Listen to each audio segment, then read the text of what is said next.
अस्सलाम वालेकुम, welcome back to my channel Baji Parveen health and beauty tips से खुश आमदीद। जी तो नाज़रीन, कैसे हैं आप? उम्मीद करती हूँ बिल्कुल खैरियत से होंगे। आज की इस वीडियो में जो मैं नुस्खा बताने वाली हूँ उसमें नज़ला, ज़ुकाम, रेशा होना, मौसम के हवाले से भी बात करेंगे, क्योंकि जब मौसम चेंज होता है उसमें भी इंसान के ये बीमारी आ जाती है। मर्द हो या औरत हो या बच्चे हों, नज़ला ज़ुकाम का इशू आता है। अगर आपको रेशा है, बलगम है, बहुत ज़्यादा रेशा हो रहा है, सांस लेना मुश्किल हो रहा है, तो उसमें जो है आप ये मेरा नुस्खा इस्तेमाल कर सकते हैं, जो मैं आज आपको वीडियो में दिखाने वाली हूँ। और मैं आपको ये नुस्खा इतना कामयाब है कि जिन लोगों ने भी इसको इस्तेमाल किया बहुत फायदा हुआ। अगर बूढ़े हैं वो भी लोग ये मेरा नुस्खा इस्तेमाल कर सकते हैं, उनका रेशा खत्म हो जाएगा। सांस में तंगी हो रही है बहुत ज्यादा, वो इसके लिए बहुत मुफीद है। और एक बात मैं और कहना चाहूंगी कि आप लोगों ने खट्टी चीजों का इस्तेमाल नहीं करना, तली चीजों का इस्तेमाल नहीं करना, चावल नहीं इस्तेमाल करनी। जिन चीजों से रेशा बनता हो वो चीजें आपने अपनी जिंदगी से थोड़े दिनों के लिए कम कर देनी है। जब तक आप मेरा नुस्खा इस्तेमाल करते रहेंगे, थोड़ा सा परहेज करेंगे, तो ये नुस्खा बहुत फायदा देगा।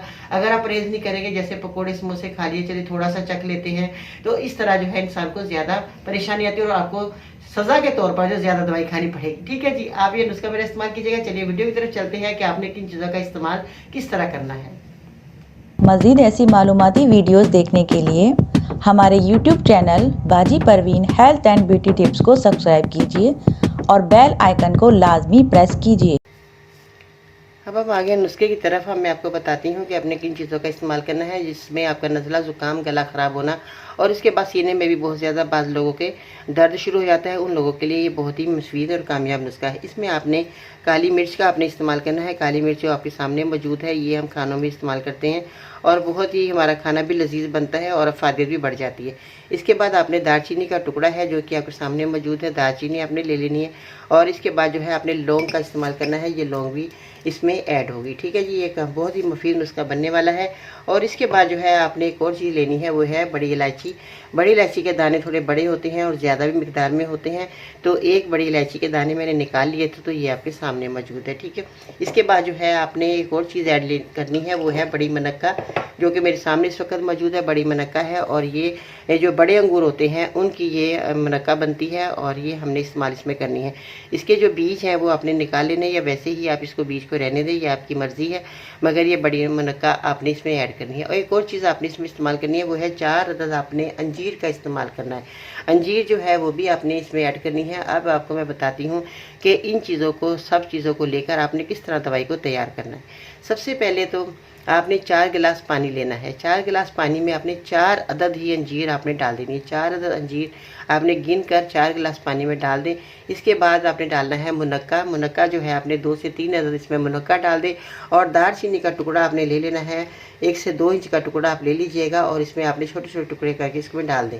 और इसके बाद बड़ी इलायची का जो 1 अदद बड़ी इलायची, इसके दाने आपने निकाल लेने और 1 अदद आपने इसमें के अंदर लौंग डाल देनी है। ठीक है जी, काली मिर्च के आपने जो है 5 दाने, आपने काली मिर्च के 5 दाने आपने गिन लेने हैं और फिर आपने इसमें डाल देना। ऐसा नहीं करना कि चलो जी 5 दानों से 1-2 ज़्यादा हो गए तो कोई मसला नहीं, जितने आपकी क्वांटिटी में आपको बताती हूँ उतने ही आपने इसके दाने यूज़ करने हैं।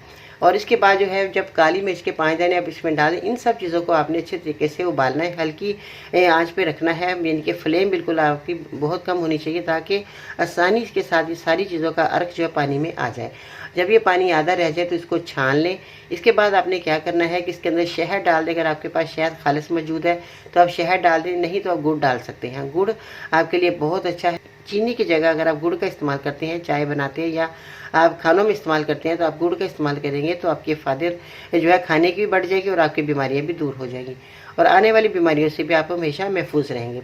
तो गुड़ डालकर आपने इस्तेमाल करना है। 2 टाइम आपने ये पानी का इस्तेमाल करना है और जब भी आप पिए थोड़ा सा नीम गर्म पानी कर लें तो अच्छी बात है। नीम गर्म आपके लिए बहुत अच्छा है, गला साफ़ हो जाएगा, नज़ला ज़ुकाम आपका ख़त्म हो जाएगा और जो सीने में बहुत ज़्यादा शदीद दर्द हो रहा है वो भी चला जाएगा। आप आजमा कर देखिएगा, ये बहुत कामयाब नुस्खा है और आपको फ़ायदा होने वाला है।